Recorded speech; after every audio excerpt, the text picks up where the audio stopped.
Hey guys, so let's talk about the May year, the May year-over-year numbers from 2019 to 2020.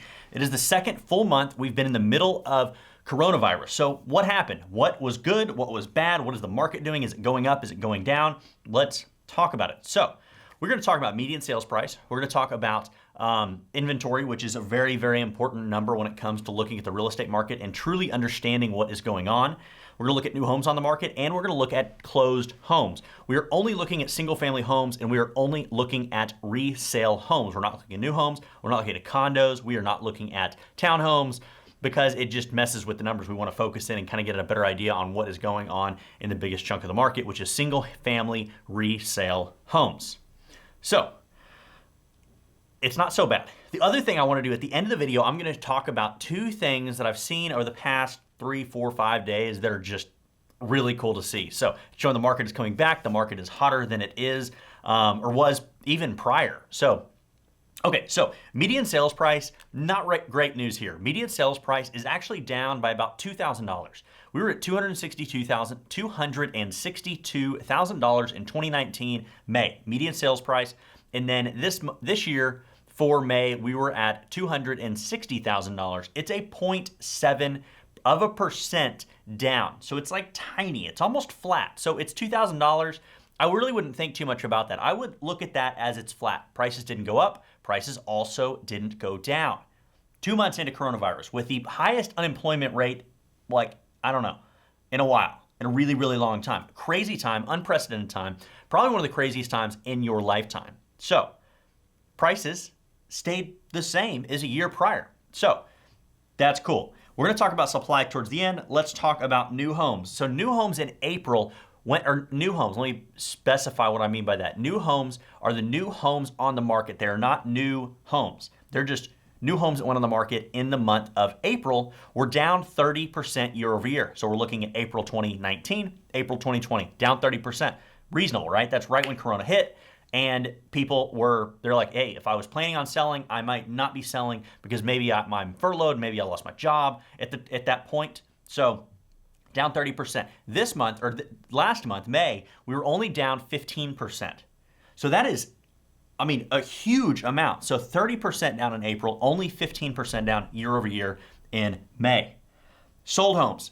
This is kind of where the numbers reverse. In April, we had 30% less homes on the market, going on the market. Let me specify again, 30% less homes going on the market and 20% less homes sold.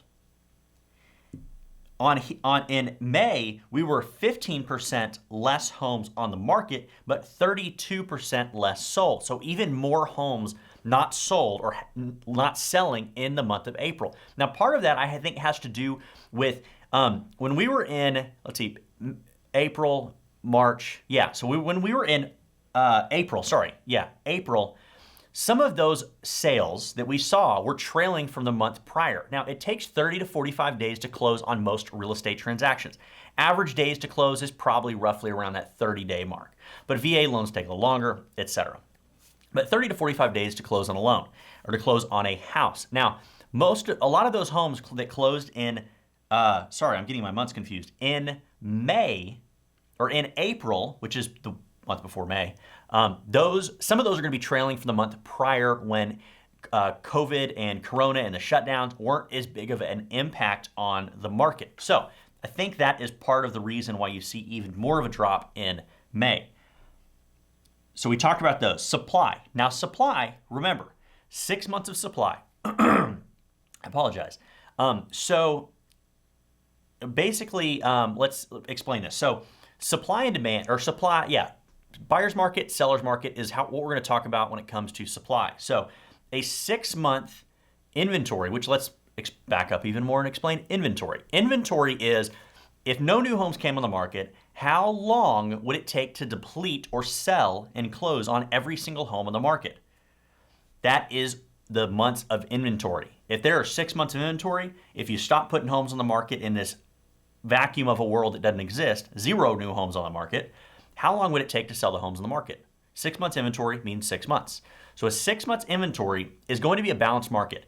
It is not a let's see, that's less. It is not a seller's market. It is not a buyer's market. Anything less than 6 months inventory, seller's market. Anything more than 6 months inventory, buyer's market.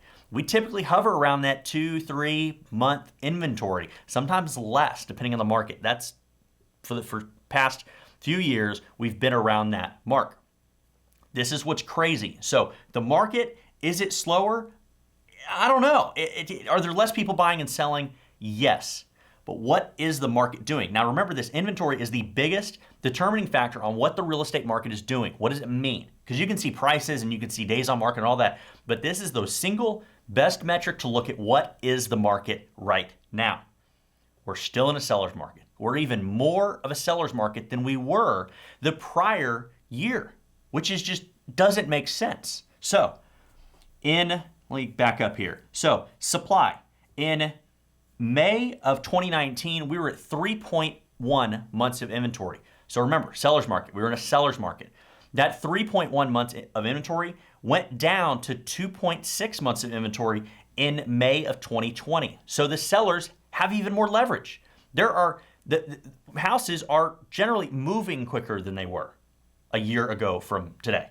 Same thing. April, we talked about the same thing. In April of 2019, months of inventory, 2.9. April 2020, 2.4. There is 2 weeks less inventory than there were last 2 months. So May and April of this year versus the year prior. Even if you look, now if you look at this, a little bit different. So 2.4 months of inventory in April of this year, and it went up a little bit. It went 0.2% to 2.6, or not percent, 2.6 months of inventory for May of 2020. But if we looked at 2019, it was the same pattern. There was more months of inventory in there were more months of inventory in May than April last year anyway. So we kind of see that same trend. They kind of follow the same line, but less inventory right now, which is crazy. So that's pretty cool. So median sales price, same, it didn't go down. Honestly, I expected it to go down. I expected less people to be in the market, less people to be selling, and they're selling. And they're selling for pretty darn close to what they're listed at. In a lot of situations. So if you're a buyer and you're going into the market right now thinking that, oh, I can get the deal of a lifetime, they're not really happening. Now, there might be an exception, but they're not really happening right now. Now, if things continue to go crazy, which it doesn't look like it's going to, then obviously prices will drop. But right now, they're not. So I want to talk about that. Then 2 other things. So when I started doing this report, the Wall Street Journal and the unemployment, whoever calculates the government, the unemployment rate, released that morning. It was sometime last week, and it was talking about the unemployment rate. So the unemployment rate for May dropped to 13.3 by 1.4%. It dropped. So May versus April, there were less unemployed people in May than April. That's awesome. The economy added 2.5 million. 2.5 million. So the employment rate went up. Crazy. From April of 2020 to May of 2020. Cool, right? Now this was for earlier when I was running the numbers. We don't need that anymore. Today, yesterday. So today is May, June. It's been a long year. Today is June 9th. June 8th, the stock market was at a higher point than it was at the beginning of 2020. So the stock market, right? January 2020, February, March, right? It was up here in January, or I think it went up here and then went down anyways. I'd have to look back at it.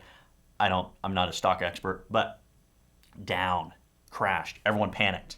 I mean, I didn't panic. Maybe I panicked a little bit, to be honest. But it was like a week or 2 of panic. And I was like, you know what? Put my big boy pants on, go out there, make stuff happen. But anyways, stock market, it's back up here. It is back up here, higher than the year started. I think this has been one of the most significant economic downturns in history or something like that. Again, I'm not a stock expert or an economy expert. I'm just saying what I'm reading from, I think, reputable sources, right? And so it dropped, and we are back up to where we were in January. That's mind-blowing. So I'm excited, obviously. The market Little weird right now, but it's good. If you have job security and you're looking to buy, you're looking to sell, you're looking to upgrade, you're looking to downsize, whatever you're looking at doing, give me a call. I'm in the North Texas market, and I will be happy to answer any of your questions or help you find a home, sell your home, etc. If you're not in the North Texas market and you're looking for this data, or you're looking for somebody to ask questions to, or to understand the market, or looking to buy, sell, or invest anywhere in the world, let me know. Because we have a network of the strongest agents in the world in our referral network. And I can narrow down, there's like 15,000 agents, don't quote me on that, in North Texas. There's a lot. So if you're looking for a real estate agent in North Texas, it is tough if you don't know where to start. Well, anywhere in the world, I can narrow that down for you so you don't have to search and mess with it and try to find who is the best person to help you with your price point, with your location, with the neighborhood, with whatever you're trying to do. So my name is Jordan Bellinger. I am with the Bacon Bellinger Real Estate Group at Coldwell Banker Apex. I appreciate you joining me. This is the June housing update. It is talking about May numbers, but we're in June, so it's our June update. And that's it. If you want these numbers or specific details on your neighborhood, your city, your county, whatever it is, your price point, because different price points play differently and different things happen depending on what the price point is, right? Let me know. Happy to get those numbers to you. I run all this data myself. I like my data. I like understanding actually what is happening versus just reading things, oh, this is good, or this is bad. And that is why I'm providing you with the data to really understand what's going on. So, my name is Jordan Bellinger, Bacon Bellinger Real Estate Group at Coldwell Banker Apex. I appreciate you joining me, and I will talk to you guys later.